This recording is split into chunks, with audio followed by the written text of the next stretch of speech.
What's up, guys? Imbasoft here, back for some new Midnight Hunt spoilers. So today's the first day that the cards are coming out, and already there's some pretty cool stuff, so let's get right into it. So the first card of the day is, I'm not even going to try to pronounce that, but it's a 2-mana 1/3 human wizard, with you have no maximum hand size, and at the beginning of your upkeep, if you have exactly 13 cards in your hand, you win the game, and then you can play 4 mana to draw a card. So this guy's a pretty good brick wall against aggressive decks like Mono Red. The 3 toughness is actually pretty hard to deal. You can always get Frostbite. That sucks. But it's okay because it blocks Robber the Rich if you're on the play. And against control, it has a nice mana sink. So it's not a bad card in either format. I wouldn't play it just to beat aggro or play it just to beat control.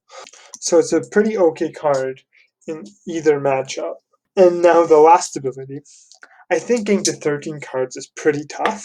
If it's a close game, you'll be spending resources 1 for 1, and then you won't have that many cards at the end. But if you do get to 13 cards, then you don't need this ability to win because you've already won. 13 cards is a crazy amount, and I can't see you losing after that. Where I think this card could be pretty cool is in Card Draw Tribal, because he does give you no maximum hand size. And so you just go through your deck until you find him, play him, and then win off the 13 cards ability. So that'd be fun. I don't think this can be competitive unless they bring out some really OP card draw spells, but it's something to watch out for, maybe. So the next thing I want to show you guys are these lands. These black and white lands look beautiful. I love the art style. I like how it's black and white because it's on Innistrad. Innistrad is all gloomy. So I'm really stoked to open these because they're super unique. So the next card is Consider. It's a 1-mana blue instant. When you look at the top card of your library, you may put that card into your graveyard, draw a card. So it is basically a better opt.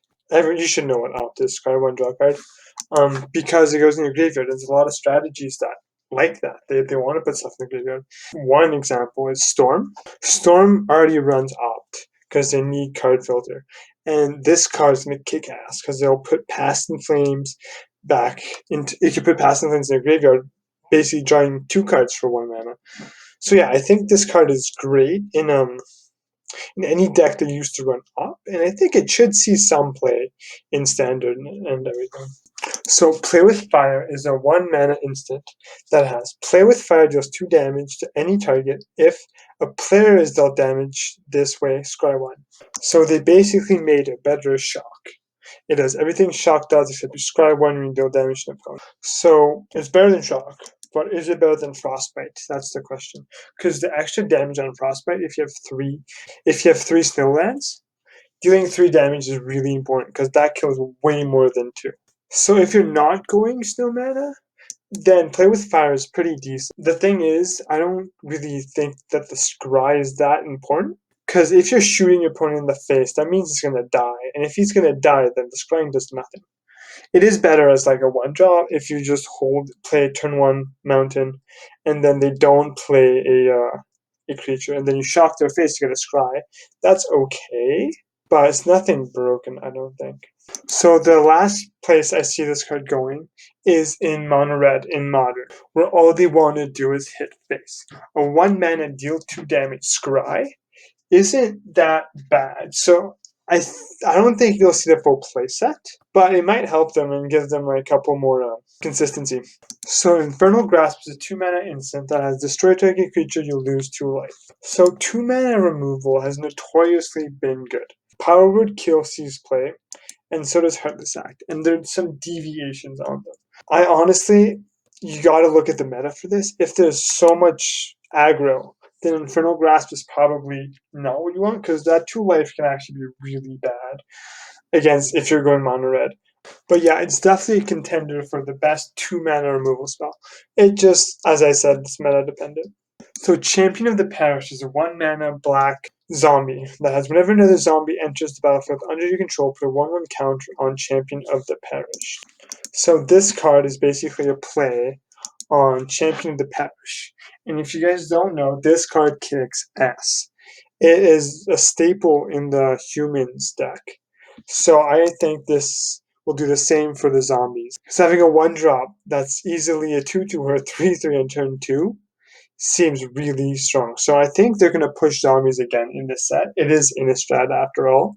So yeah, I am happy to see this. This will definitely make it into modern zombies. And I'd like to see if standard zombies is going to be a thing. So Brennan 7 is the first Planeswalker from this set. And he looks really interesting. So he's a 5-mana Planeswalker with 5 loyalty when he comes in. He has a +1. Reveal the top 4 cards of your library. Put all land cards revealed this way into your hand and the rest into your graveyard. It has a 0. Put any number of land cards from your hand onto the battlefield tapped. And then has a -3, which is created green treeful creature token with reach. And this creature's power and toughness are equal to the number of lands you control. And finally, the -8 is return all permanent cards from your graveyard to your hand. You get an emblem with, you have no maximum hand size. So this is a huge card, so I'm going to go by ability. So the first one, it's actually, if you're running a ramp deck, you run a lot of lands. So you should hit a lot. And if you do hit a lot, it's 0 becomes really strong. Let's say you +1, you get 4 lands. You draw a land, you get 5. You pay 0, you get 5 lands into play, which seems pretty good. And the thing is, if you're already at 5, you won't have that much mana in your hand and stuff. So I don't know how strong that is. And then the -3, I really like the -3 because if you had 5 lands to cast this, it's a 3-mana 5/5 reach. Reach is important. It's a 3-mana 5/5 reach that has huge upsides. And then the -8 works really well with the +1 because you're putting cards in the grave, and then you only have to do it 3 times before you can ult, and you get a huge amount of advantage. And by that time, you have a lot of mana because you're playing a ramp deck. So I feel like Wizard would have made this a 6-drop because the recent Planeswalkers have been all kind of underpowered. But I think this card is actually pretty strong, considering he has 4 abilities, which means it's always a good Planeswalker. Yeah, I'm looking really forward to playing with this. So yeah, that's all the Innistrad spoilers today. I am very stoked with this set. So far, it's been pretty cool. Hopefully, you guys enjoyed the video. Please like and subscribe. And yeah, have a good one.